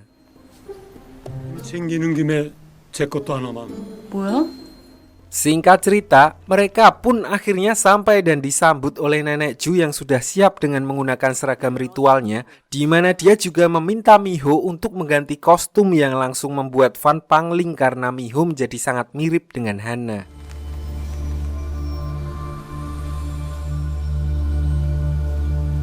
Sebelum memulai latihannya, Nenek Ju sempat mengingatkan Van untuk tidak mendekati Miho karena energi yang dihasilkan nantinya akan berbahaya untuknya. Jadi dia diminta untuk cukup memperhatikannya dari jauh.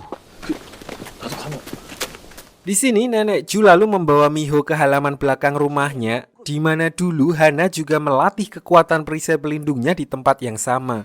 Nenek Ju menjelaskan jika Miho ingin membangkitkan kekuatannya, maka dia lebih dulu harus bisa menyerap dan menyeimbangkan kelima energi inti yang berupa energi air, tanah, angin, energi listrik, energi drink.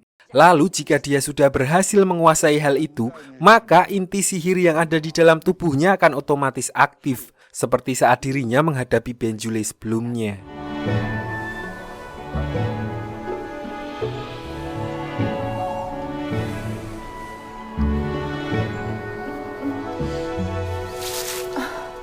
Setelah memberikan pengarahan singkat kepada Miho, Nenek Ju lalu pergi dan membiarkannya berlatih sendiri dengan membiarkan Fan mengawasinya. Sementara dia dan Johan pergi menyiapkan makanan dan kayu bakar untuk Miho mandi, karena tahap latihan yang dilaluinya akan banyak sekali menguras energinya. 그게 제가 이 땅이 온 이유고요. Hari demi hari pun berlalu dengan rutinitas yang sama tanpa kesempatan nyepin dan push rank sama sekali. Sampai suatu hari, Nurul yang sebelumnya disuruh menginap di rumah temannya kembali ke tempat itu dengan sedikit kesal karena melihat neneknya yang kelelahan akibat terus-menerus melatih Miho. 뭐 어떤 애도 안 굶어 죽겠어? 빨리 밥 먹으러 가자. Nurul lalu meminta mereka untuk beristirahat sambil makan makanan yang telah dia bawakan. Namun saat mereka baru saja mulai makan, tiba-tiba Fan dan Nenek Ju merasakan sebuah energi yang tidak asing bagi mereka, di mana ternyata sementara mereka sedang beristirahat di dalam rumah, Gung Tan diam-diam menyelinap dan mengintai Miho dari kejauhan. Di sini Miho sebenarnya tidak mengetahui keberadaan Gung Tan. Namun tubuhnya memberikan respon seperti sudah menyadari apa yang akan terjadi dan mengeluarkan energi yang akhirnya memaksa Gung Tan untuk mundur.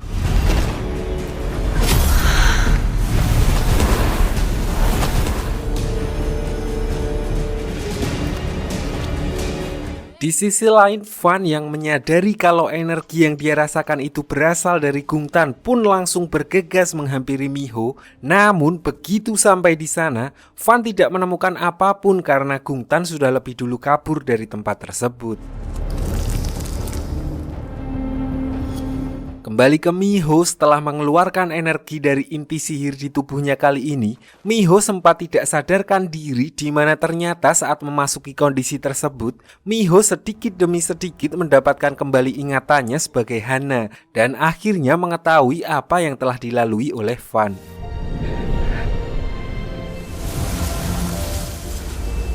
Sementara itu Nenek Ju yang kondisinya sedang kelelahan akhirnya sempat drop setelah merasakan energi dari Gung Tan sebelumnya, di mana hal itu membuat Fan dan yang lainnya akhirnya memutuskan untuk pulang dan membiarkan Nenek Ju beristirahat sambil memulihkan diri. Namun sebelum mereka pergi, Nenek Ju sempat menitipkan pesan kepada Fan yang intinya mengatakan kalau waktu yang mereka punya sudah semakin menipis dan Fan tidak boleh sampai baper terhadap Miho karena Hana akan menggantikan tubuh Miho selamanya begitu dia mencapai tahap awakening. 마련이니까 너희는 원정으로 살아야 되는 건 알지. 정 주지 마라 그 아이에게. Begitu sampai di rumah, Miho yang menyadari perubahan sikap Fan sempat mencoba untuk menanyakan tentang hal itu. Namun sikap dingin Fan justru membuatnya jadi ikutan kesal yang akhirnya membuat hubungan mereka berdua menjadi sedikit renggang. Fan terpaksa melakukan hal itu karena dia teringat akan ucapan Nenek Ju sebelumnya dan mulai mencoba untuk menjaga jarak kepada Miho. Beralih ke Gung Tan yang sebelumnya kabur ke dalam hutan, diceritakan kalau di sini dia merasa kecewa dan marah dengan dirinya sendiri karena setelah sekian lama ternyata dirinya masih tidak mampu untuk menghadapi Miho secara langsung. So, untuk meluapkan amarahnya, dia membangkitkan banyak energi iblis sekaligus yang langsung membuat kekacauan di pulau tersebut. Tidak hanya itu, Gung Tan bahkan membangkitkan salah satu roh jahat kuno dan merasukinya dengan energi iblis agar dia bisa mengendalikannya.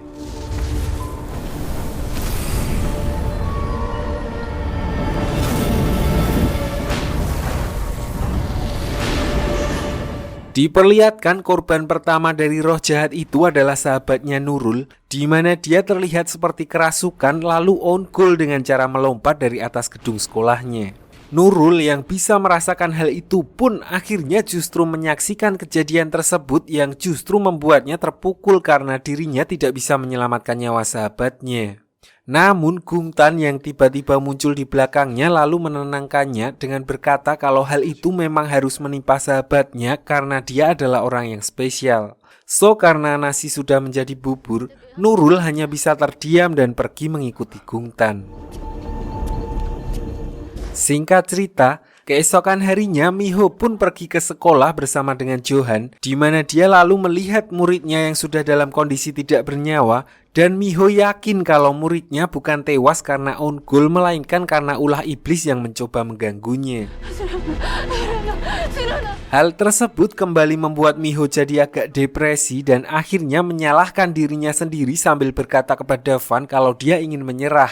Karena dia merasa kalau latihan yang dia lakukan selama ini percuma karena sampai saat ini dia belum juga bisa mengaktifkan perisai pelindung sehingga ada lagi orang di sekitarnya yang harus menjadi korban.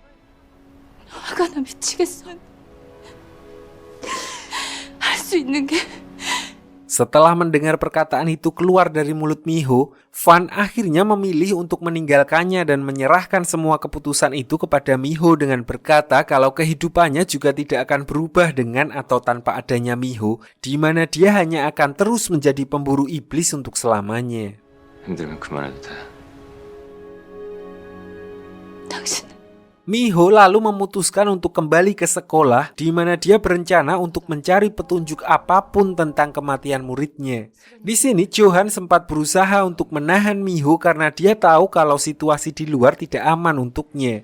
Namun Miho tetap bersikeras pergi dengan alasan dia tidak ingin lagi ada orang yang menjadi korban karena dirinya tidak mengambil tindakan. Sementara Miho sedang OTW menuju sekolah, keadaan di sana sudah semakin kacau di mana roh jahat yang dikirim Gungtan telah mempengaruhi hampir seluruh murid dan membuat mereka melakukan own goal secara massal. Lalu begitu Miho sampai di sana, dia pun jadi ikut terkena efek dari roh jahat tersebut, di mana dirinya menjadi halu dan melihat orang-orang terdekatnya yang telah meninggal akibat dirinya. 그래야지 이게 끝나요. Dengan diliputi perasaan bersalah, Miho lalu berpikir untuk ikut melakukan own goal. Namun aksinya itu langsung dihentikan oleh Johan dan Paman Jang yang sebelumnya bergegas pergi menyusul Miho begitu melihatnya keluar rumah dengan terburu-buru. 운전 좀요. Setelah menyelamatkan Miho, Johan lalu menyadari kalau ada yang tidak beres di sekolah itu, di mana dia lalu izin untuk mengecek suara ribut-ribut yang terdengar dari dalam kelas, yang mana hal itu ternyata disebabkan oleh para murid yang sedang kesurupan massal.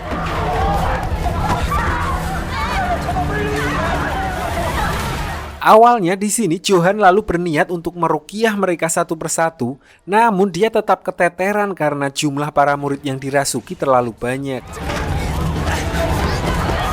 Menyadari hal itu, Johan pun meminta bantuan Paman Jang untuk membacakan semacam ayat kursi kalau di sini menggunakan speaker sekolah. Namun hal itu ternyata justru membuat para murid semakin liar dan berlarian keluar gedung. Lalu tidak berselang lama, Van pun muncul di tempat itu dan langsung meminta Johan untuk menggunakan selang Blangwir dan menyucikan para murid dengan menggunakan airnya. 너 구만 사주잖아. Tanpa membuang waktu, Johan pun langsung bergegas mendoakan selang tersebut lalu mengubahnya menjadi senjata penyucian. Seketika itu juga dia menyemburkan air dari selang itu sementara Van menahan para murid dengan penghalang agar mereka tidak berhamburan. Dan dengan kerjasama di antara mereka, para murid akhirnya berhasil diselamatkan dan terbebas dari pengaruh roh jahat.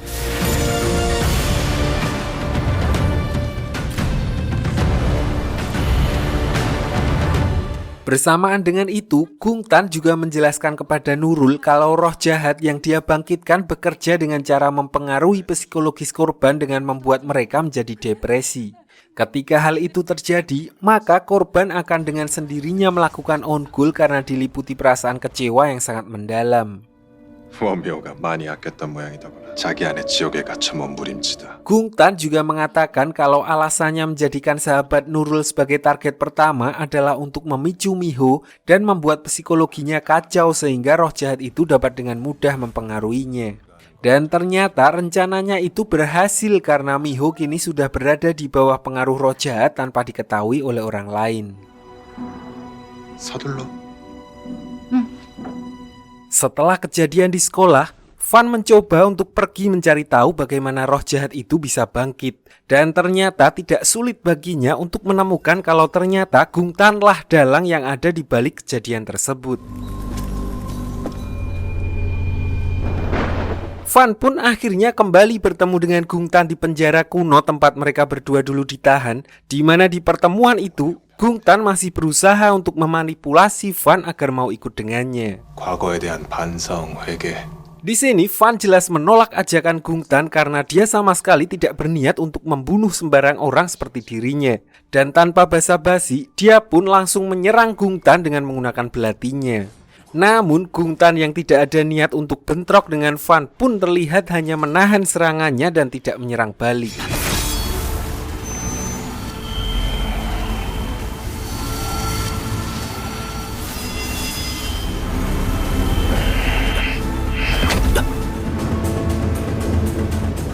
Setelah pertemuan itu, Van lalu memberitahu Johan tentang roh jahat yang kini harus mereka hadapi, di mana dia menjelaskan kalau roh itu bernama Gusunsei dan sudah lama ada di pulau tersebut yang sebenarnya tidak seganas ini.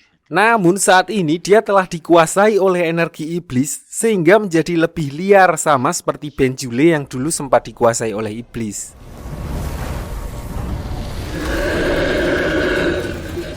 Lalu di tengah percakapan mereka, Van tiba-tiba merasakan energi roh jahat itu muncul di suatu tempat dan dia pun langsung bergegas menuju ke sana dan meminta Johan untuk tetap di rumah dan menjaga Miho. 그놈만 잡으면 될 것 같아. 넌 네가 잘하고 싶은 거래. 원묘를 지키라고. Namun ternyata hal itu adalah rencana Gungtan untuk menjauhkan Van dari sisi Miho dengan membuatnya sibuk mengejar Gusunsei di luar. Lalu sementara Van sibuk di luar, Gungtan juga memancing Johan dengan membuat seorang perempuan random berjalan ke tebing di dekat villa tersebut untuk melakukan on-call. Johan pun terpancing dan langsung keluar begitu dia merasakan energi jahat yang muncul di sekitarnya.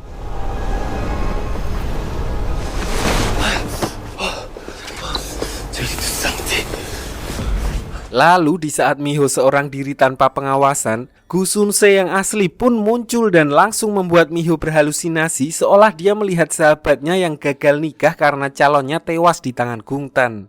Miho pun dipancing untuk mengikuti sahabatnya tersebut sampai keluar villa untuk membuatnya terjun bebas dari tebing kalau saja tidak ada Paman Jang yang muncul dan langsung menyadarkan Miho dari halusinasinya. 어서 들어가세요. Tidak sampai di situ, roh jahat itu pun terus mencoba mengacaukan pikiran Miho dengan berusaha untuk mengadu domba Miho dengan Paman Jang dan juga Johan, di mana dia diperlihatkan sebuah gambaran yang mengatakan kalau Paman Jang sebenarnya hanya peduli kepada Hana dan selama ini hanya bersandiwara demi menyelesaikan misinya. 우리에게 필요한 건 Begitu tersadar, Miho pun langsung bergegas menuju ruang kerja Paman Jang dan di sana dia menemukan berkas-berkas yang menunjukkan kalau Paman Jang sebenarnya bukanlah orang biasa, melainkan seorang pastor yang sedang menjalani misi dari gerejanya. Karena Miho sudah mengetahui semuanya, Paman Jang pun akhirnya mengakui dan meminta maaf kepada Miho. Namun Miho yang dari kecil telah menganggapnya sebagai keluarga sendiri menjadi sangat kecewa karena merasa telah ditipu dan langsung mengusirnya dari villa tersebut. 하지마. 나가요. 눈앞에서 당장 사라지라고! Bersamaan dengan itu juga, Van muncul dan langsung menyerang roh jahat yang ternyata diam-diam berada di belakang Miho. Namun diperlihatkan kalau Van sempat kesulitan melenyapkannya karena dia tidak bisa melihat roh jahat Gusunsei yang dikit-dikit menghilang.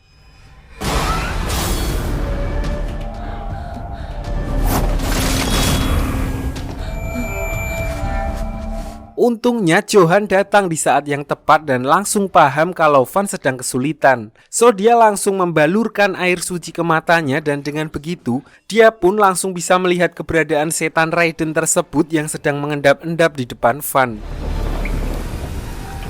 Akhirnya dengan kerjasama yang epik, mereka pun berhasil menyegel kembali roh Gusunsei kembali ke dalam batu.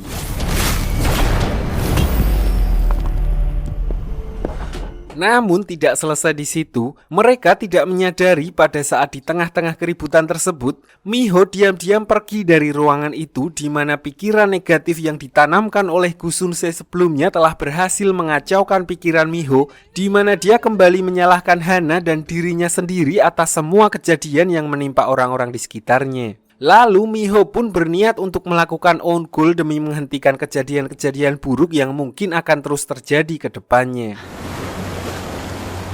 Namun, begitu Miho melompat dari balkon kamarnya, dirinya tiba-tiba melihat sosok Hana yang langsung menggenggam tangannya. Dan bersamaan dengan itu, seluruh ingatan milik Hana pun mengalir ke dalam tubuh Miho. Dan begitu tersadar, Van sudah memegang tangannya dan menyelamatkannya dari kematian.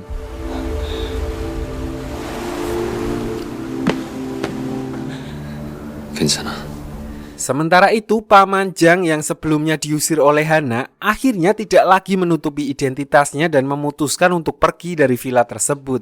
Dia berkata kepada Johan kalau dia akan kembali ke gereja untuk mengambil sesuatu, dan oleh karena itu dia pun menyerahkan tugas menjaga Miho kepada Johan sepenuhnya. 그때까지 Kembali ke Miho yang masih syok dengan semua ingatan milik Hana yang telah kembali, di mana dia kini sepenuhnya memahami apa yang selama ini telah dilalui oleh Van. Miho pun lalu meminta maaf kepada Van karena dia belum bisa memenuhi janji Hana untuk menyelamatkannya dari dunia ini. 당신을 구할 수가 없어. Di sini mereka tidak menyadari kalau ternyata Gungtan juga berada di ruangan itu dengan menutupi dirinya menggunakan penghalang, di mana dia mendengarkan semua percakapan Van dan Miho yang akhirnya membuatnya mengetahui kalau walaupun Miho sudah mengingat semuanya, namun dia masih belum mendapatkan kekuatannya kembali. So Gungtan pun memanfaatkan momen itu dan berniat untuk langsung menghabisi Miho saat itu juga.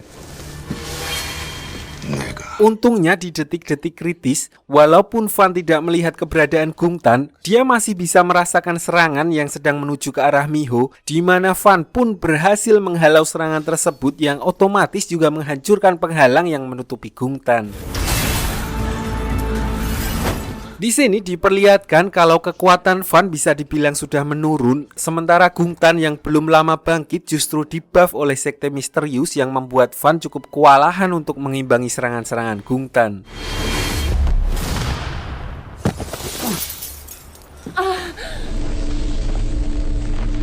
Sampai akhirnya Gungtan melihat kesempatan untuk menyerang Miho dan menyadari kalau Miho sudah mati langkah, Van lalu memaksakan diri untuk melindunginya dan seketika itu juga inti sihir yang ada di dalam tubuh Miho kembali aktif yang langsung membuat Gungtan terlempar dari sana.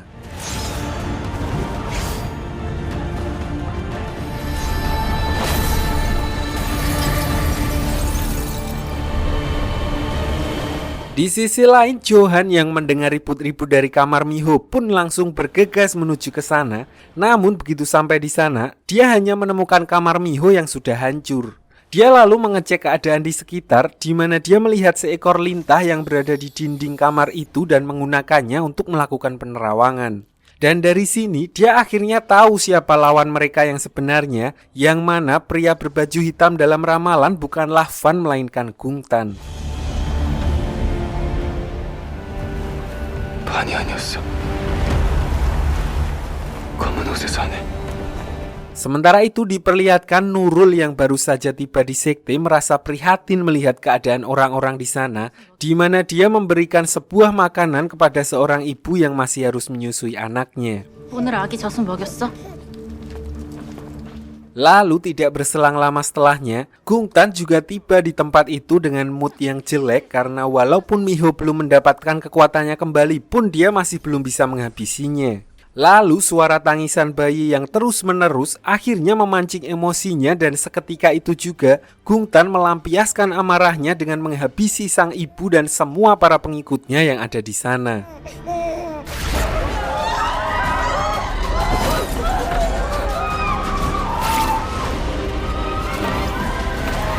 Di tengah situasi yang sangat kacau tersebut pun, Nurul yang tidak bisa berbuat banyak akhirnya memilih untuk menyelamatkan sang bayi dari amukan Gungtan.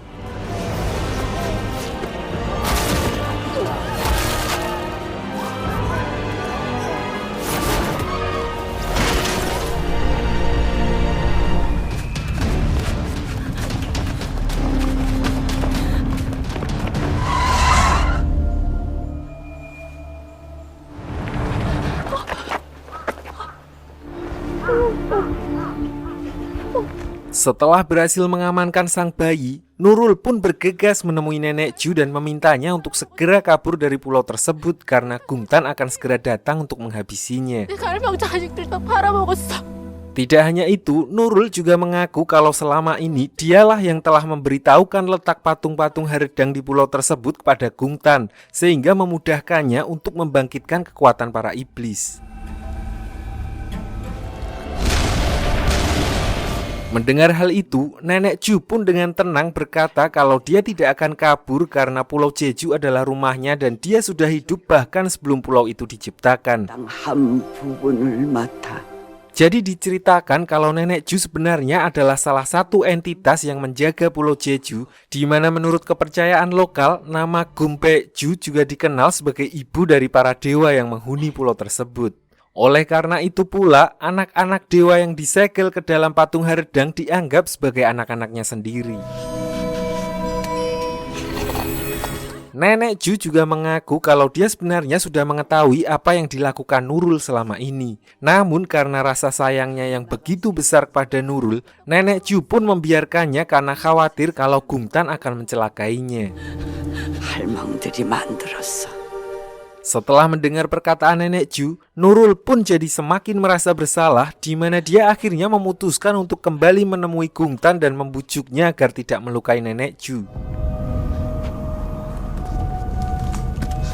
Namun Gungtan yang sudah menyimpan dendam terhadap Nenek Ju sejak dia menjadi setengah iblis pun sama sekali tidak menghiraukan perkataan Nurul dan bahkan berpikir untuk menyiksa Nenek Ju sebagai hukuman karena dulu telah mengabaikan anak-anak yang tewas akibat percobaan manusia iblis. Dan oleh karena itu, dia lalu memutuskan untuk menahan Nurul agar Nenek Ju terpancing dan mendatanginya.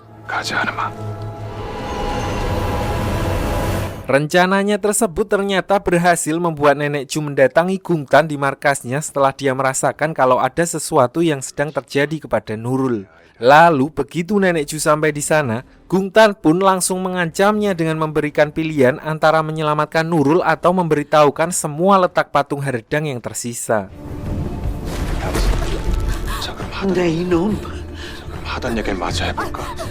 Mengejutkannya, jeritan hati Nenek Ju begitu melihat Nurul menderita langsung direspon oleh seisi alam di pulau tersebut, termasuk semua patung haredang dan batu perisai yang ada di atas bukit.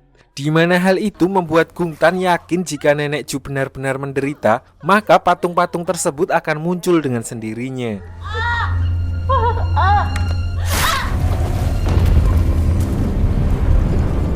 Di sisi lain, getaran tersebut juga dirasakan oleh Johan, di mana saat dia melihat awan hitam yang berkumpul di satu tempat, dia pun langsung bergegas mendatangi awan tersebut.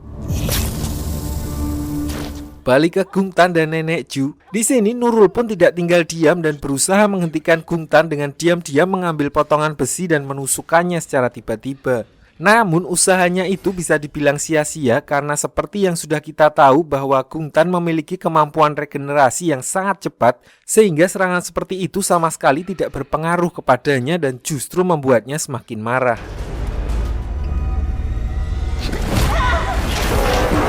Untungnya Johan segera datang ke tempat itu sehingga perhatian Gungtan langsung teralihkan kepadanya, dan tanpa banyak bicara, Johan pun langsung mengeluarkan pedang sucinya dan menyerang Gungtan.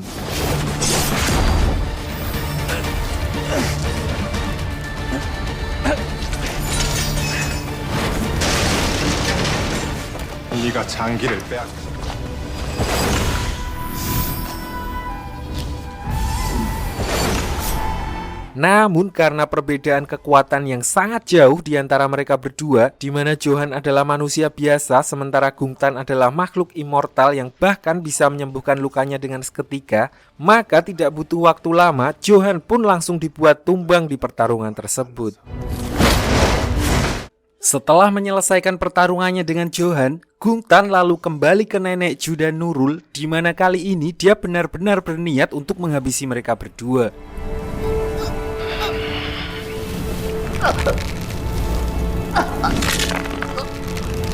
Lalu demi menyelamatkan Nurul, Nenek Ju pun akhirnya mengalah dan membukakan portal menuju lokasi semua patung dol haredang yang tersisa, dengan harapan Gungtan akan membiarkan Nurul hidup.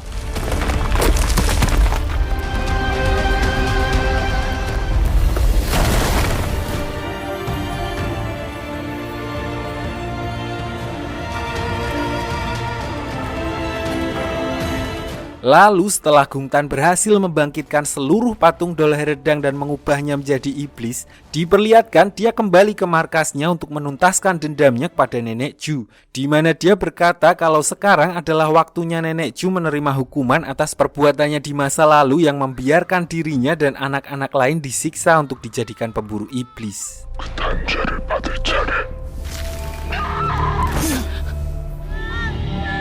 Sementara itu Miho yang masih berada di gua setelah sebelumnya terjatuh saat berhadapan dengan Gungtan, diperlihatkan kalau dia mendapat sebuah pertanda kebangkitan kekuatannya, di mana tiba-tiba inti sihirnya kembali aktif dan seketika itu juga Miho mampu untuk membuat segel perisai walaupun masih belum sepenuhnya sempurna.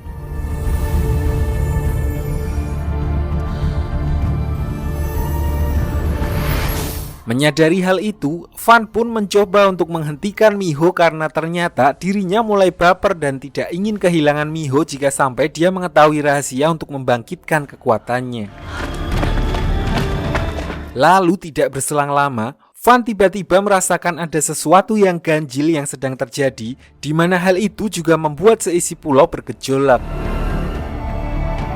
Firasatnya mengatakan kalau kejadian itu berkaitan dengan Gungtan dan Nenek Ju sebagai leluhur di pulau tersebut, di mana dia akhirnya memutuskan untuk meninggalkan Miho di dalam gua, sementara dirinya akan pergi untuk memastikan firasatnya.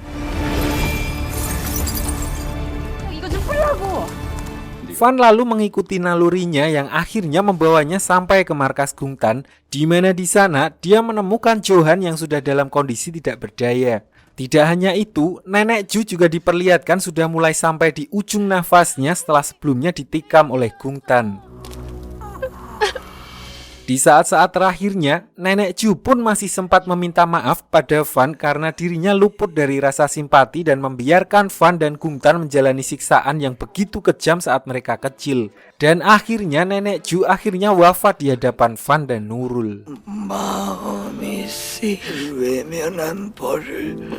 Singkat cerita, setelah membawa jasad Nenek Ju pulang, Fan tiba-tiba dibawa masuk ke alam bawah sadarnya, di mana arwah Nenek Ju sudah menunggunya di sana. Di sini diperlihatkan, walaupun sudah meninggal, roh Nenek Ju masih tetap menjaga tempat itu, di mana di sini beliau ingin memberitahukan Fan sebuah rahasia tentang kebangkitan kekuatan Miho, yang intinya mengatakan bahwa kunci dari itu semua sebenarnya ada pada diri Fan. Jadi diceritakan saat dulu dirinya tidak sengaja membunuh Hana, belati yang ditusukkan oleh Fan ternyata membuat inti sihir yang ada di dalam tubuhnya retak, di mana serpihannya tidak sengaja masuk ke dalam tubuh Fan. Hal itulah yang membuat Miho sampai saat ini belum bisa membangkitkan kekuatannya, karena inti sihir yang ada di dalam tubuhnya belum sempurna. Fan bisa saja mengatasi hal itu dengan mengembalikan inti sihir yang ada di dalam tubuhnya kepada Miho, namun dia harus merelakan sisi manusia di dalam dirinya karena ternyata serpihan itu jugalah yang membuatnya mendapatkan kembali sisi manusianya, sekaligus membuat kekuatan iblisnya melemah. Sementara Fan didatangi oleh Nenek Ju, di sisi lain Miho justru didatangi langsung oleh Hana yang juga ingin menyampaikan hal yang sama. Namun di sini Hana menambahkan satu hal, di mana sebenarnya ada cara lain untuk membangkitkan perisai pelindung tanpa harus mengambil serpihan inti sihir yang ada di dalam tubuh Fan. Yaitu Miho harus mengorbankan dirinya sendiri untuk menyempurnakan inti sihirnya yang rusak. Dan dengan begitu, maka Fan tidak akan lenyap saat perisai pelindung berhasil dibangkitkan. Setelah mendengar penjelasan Hana, Miho pun akhirnya memantapkan hati untuk mengorbankan dirinya demi Fan dan berniat membangkitkan perisai pelindung saat itu juga.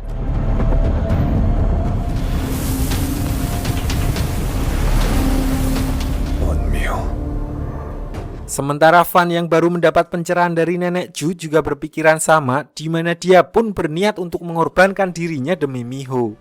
Sebelum pergi, Fan sempat berpesan kepada Nurul untuk berhenti bersedih dan menghormati keputusan Nenek Ju. Dia juga mengatakan kalau Nurul harus hidup dan menjalani amanat yang diberikan Nenek Ju kepadanya.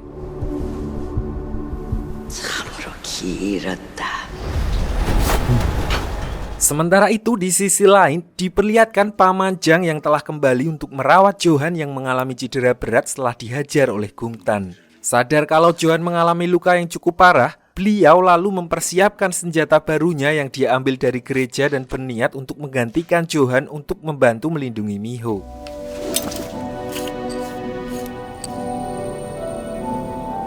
Lalu keesokan harinya, ketika Miho sedang berjalan sendirian untuk memulai ritual perisai pelindung, dia tiba-tiba dihampiri oleh sekumpulan iblis yang berniat menyerangnya. Beruntung Pamanjang muncul tepat waktu untuk memberinya senjata dan langsung menghabisi iblis-iblis tersebut.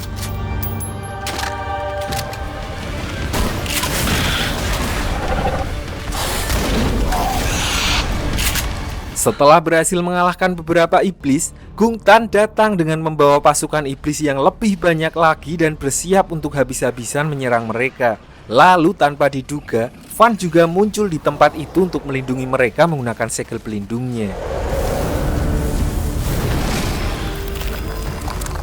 Dalam situasi mendesak tersebut, Miho lalu meminta Van untuk melindunginya sembari membuka jalan menuju puncak tebing tempat di mana batu perisai berada. Sementara Pamanjang membuat sibuk para iblis untuk mengalihkan perhatian agar mereka tidak mengejar Miho.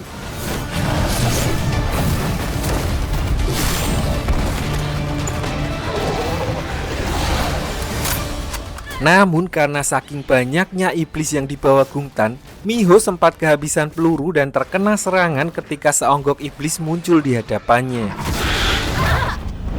Lalu ketika Johan muncul dengan aura yang terpancar dari tubuhnya, di mana ternyata anting-anting yang selama ini dia pakai adalah segel untuk menahan kekuatan aslinya selama ini. Lalu begitu dia melepas antingnya, kekuatannya langsung kembali dan bahkan meningkat berlipat ganda, di mana dia langsung menghabisi iblis-iblis tersebut menggunakan pedang suci miliknya.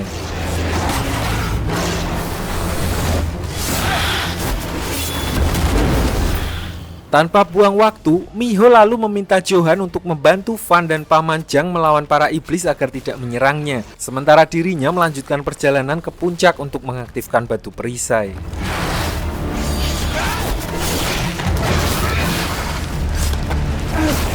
Singkat cerita, ketika Miho sudah berada di puncak tebing dan berusaha sekuat tenaga untuk mengaktifkan batu perisai, seketika dia teringat dengan masa lalu Hana yang begitu kelam, di mana hal itu membuat pikirannya tidak fokus dan gagal untuk mengaktifkan batu perisai. Karena seperti yang diketahui, inti sihir dari dirinya masih belum sempurna dan dia harus ekstra fokus untuk mengembalikan inti sihirnya dengan mengorbankan jiwanya sendiri. Di tengah keputusasaan tersebut, tiba-tiba dia dihampiri oleh arwah Nenek Chu yang memberinya wejangan yang intinya kalau semua orang sekarang sedang bergantung kepadanya. Setelah mendapat kata-kata motivasi dari Nenek Chu barusan, Miho bangkit dan kembali melanjutkan ritual mengaktifkan batu perisai. Sementara itu di sisi lain, diperlihatkan adu mekanik antara Van dan Gungtan yang berjalan cukup sengit, di mana mereka saling menyerang demi membuktikan siapa yang paling kuat. Di tengah pertarungan tersebut, Gungtan yang berada di atas angin sempat mengajak Van untuk meninggalkan sisi manusianya dan menjadi iblis seutuhnya untuk menyudahi pertempuran tersebut. Sampai di sini entah apa rencananya, dia lalu meminta Johan untuk menggantikannya melawan Gungtan sementara dirinya pergi menemui Miho.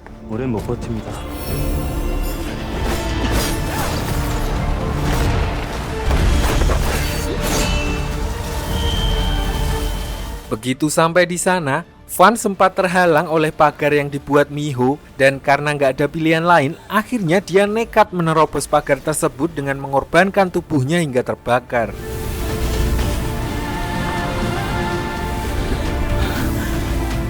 Di sisi lain, Miho yang sudah mengetahui maksud kedatangan Van yang ternyata adalah untuk berpamitan, dia hanya bisa pasrah menerima keadaan tersebut karena seperti diketahui setelah dirinya mengaktifkan batu perisai, Van yang memiliki darah iblis akan musnah bersama dengan Gungtan dan semua iblis yang ada di pulau tersebut.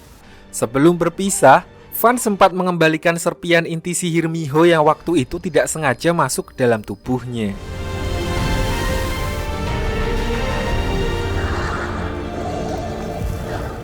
Sementara itu, Gungtan yang meladeni tantangan Johan pun sempat kewalahan menahan serangan bertubi-tubi yang dilancarkannya, sampai akhirnya dia mengeluarkan ultinya untuk mengakhiri pertarungan tersebut.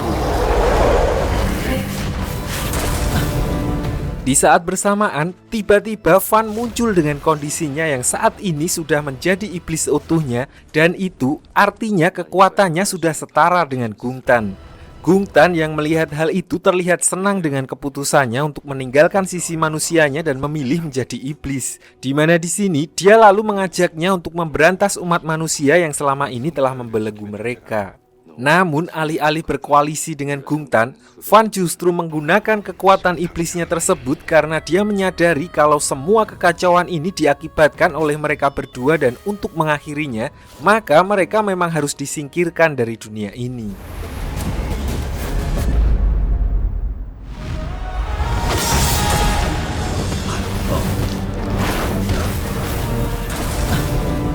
Di saat yang bersamaan, setelah inti sihir Miho kembali seutuhnya, dia berhasil mengaktifkan batu perisainya, dan seketika Van, Gungtan, dan seluruh pasukan iblis terhisap kembali ke alamnya dan tersegel di sana.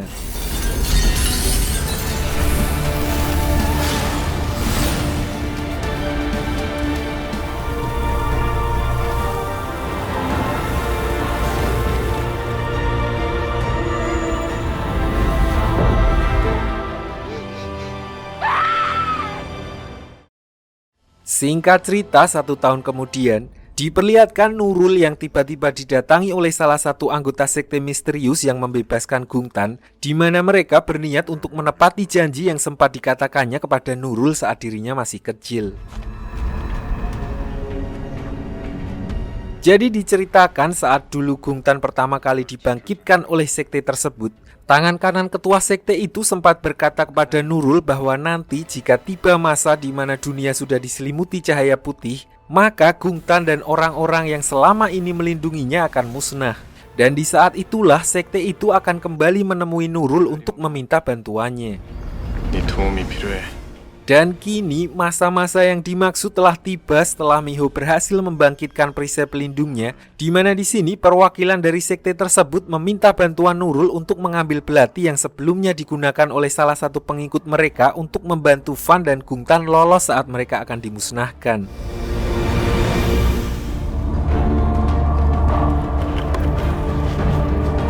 Dan seketika itu juga pulau tersebut kembali bergejolak yang menandakan akan ada sesuatu yang buruk bangkit dari kegelapan. Di saat yang bersamaan, Miho dan Johan yang kini telah kembali menjalani kehidupannya masing-masing pun kembali terpanggil begitu mereka merasakan ada sesuatu yang ganjil sedang terjadi di Pulau Jeju. Di sini juga diperlihatkan Miho yang kini sudah lebih maju dengan memadukan antara teknologi yang dimilikinya dan kekuatan supranatural untuk mengawasi setiap sudut Pulau Jeju, di mana hal itu memudahkannya memantau segala aktivitas supranatural yang terjadi di sana dan bersiap untuk menghadapi apapun yang akan terjadi selanjutnya. 빠르게 답장하는